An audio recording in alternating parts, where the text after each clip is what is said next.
साथियों नमस्कार।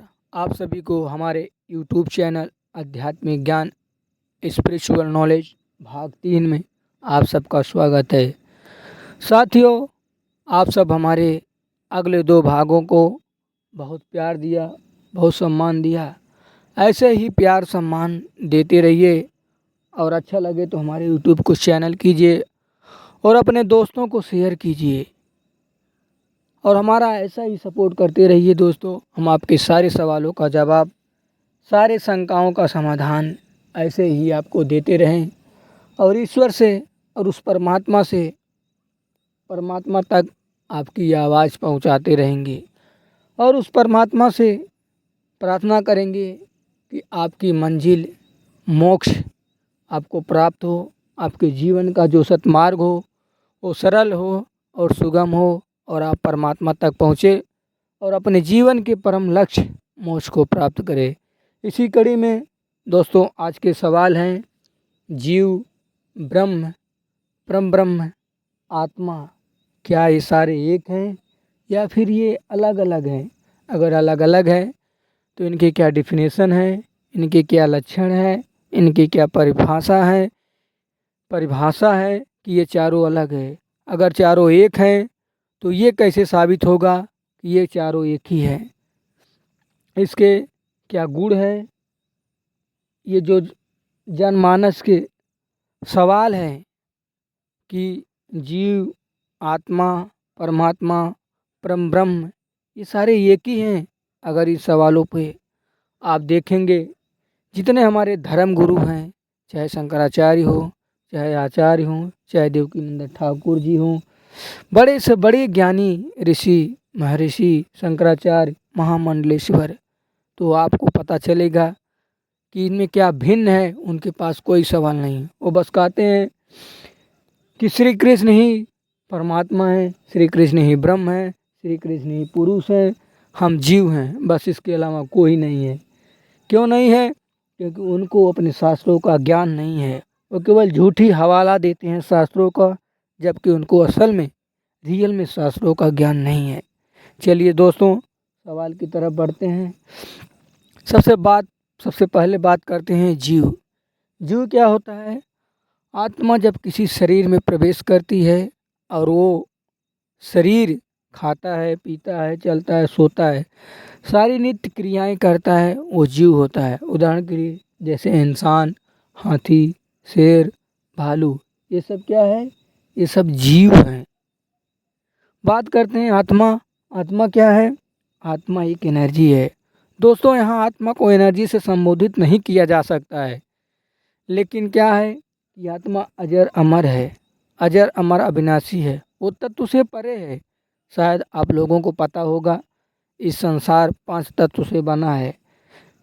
छित, जल, पावक, गगन, समीरा, ये 5 तत्वों से ये संसार बना है और ये 5 तत्व वापस इसी संसार में विलीन हो जाते हैं।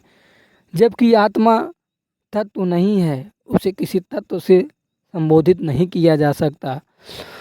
एनर्जी इसलिए उसको हम बता रहे हैं क्योंकि वो ऊर्जा है। ऊर्जा एक सीमित होती है, लेकिन आत्मा असीमित है। आत्मा को किसी दायरे में नहीं बांधा जा सकता है, इसलिए उसे किसी शब्द से संबोधित नहीं किया जा सकता।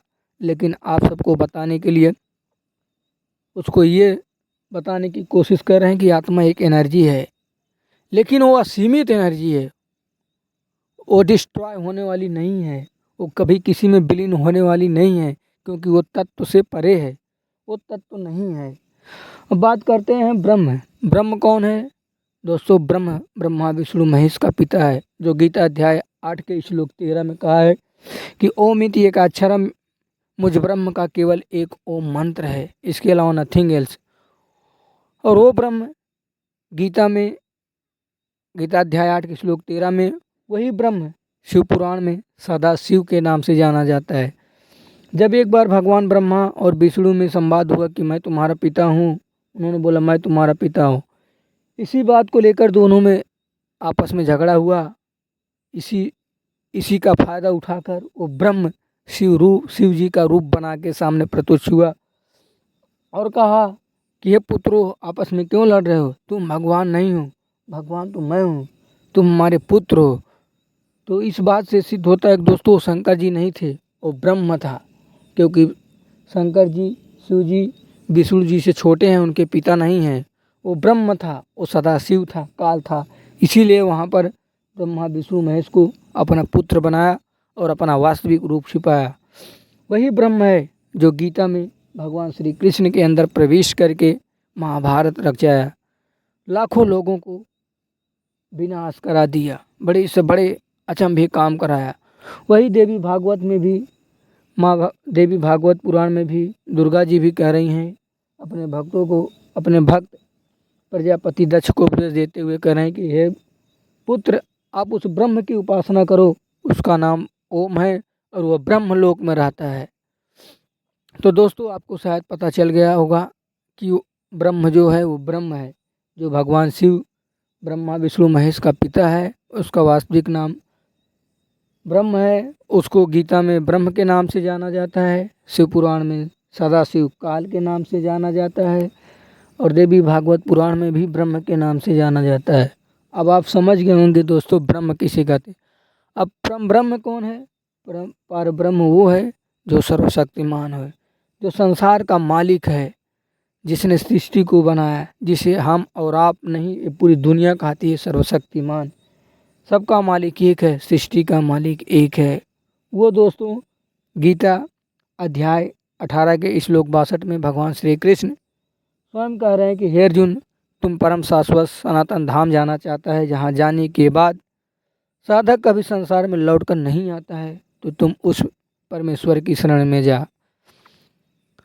तो अर्जुन ने कहा प्रभु कौन से परमेश्वर, किम तद ब्रह्म, ओ ब्रह्म कौन है? वही बात भगवान तब आगे भगवान श्री कृष्ण ने कहा, हे अर्जुन, गीता अध्याय 15 के श्लोक 1 से 4 में कहा है कि अब तत्वदर्शी संतों के शरण में जाओ। तत्वदर्शी संत ही उस परमात्मा के बारे में ज्ञान रखते हैं, इसलिए वो बताएंगे, उसके बारे में मेरे पास ज्ञान नहीं है। अब दोस्तों यहाँ समझने वाली बात है, भगवान श्री कृष्ण से बड़ा ज्ञानी कौन है?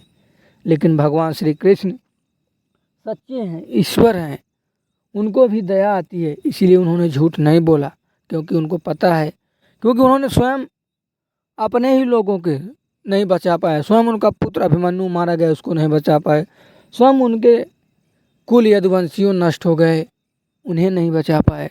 दोस्तों वो भगवान नहीं, वो परमात्मा नहीं है, भगवान श्री कृष्ण भगवान है, त्रिलोक की नाथ हैं, तीन लोक के मालिक हैं। वो तीन लोक के अंदर जितनी क्षमता है उनकी जितनी ताकत है, जितनी सामर्थ्य है, वो आपका ज़रूर हेल्प करते हैं, लेकिन उसके ऊपर वो कदाचित नहीं कर सकते। इसीलिए जन्म मरण के चक्कर में है, भगवान श्री कृष्ण अमर अजर अविनाशी नहीं है, इसलिए परमात्मा ही अजर अमर अविनाशी है। और साधक परमात्मा की भक्ति करेगा तभी वो जन्म मरण के बंधन से मुक्त हो सकता है। और यहाँ पर भगवान श्री कृष्ण को जन्म मरण के बंधन से मुक्त होना है,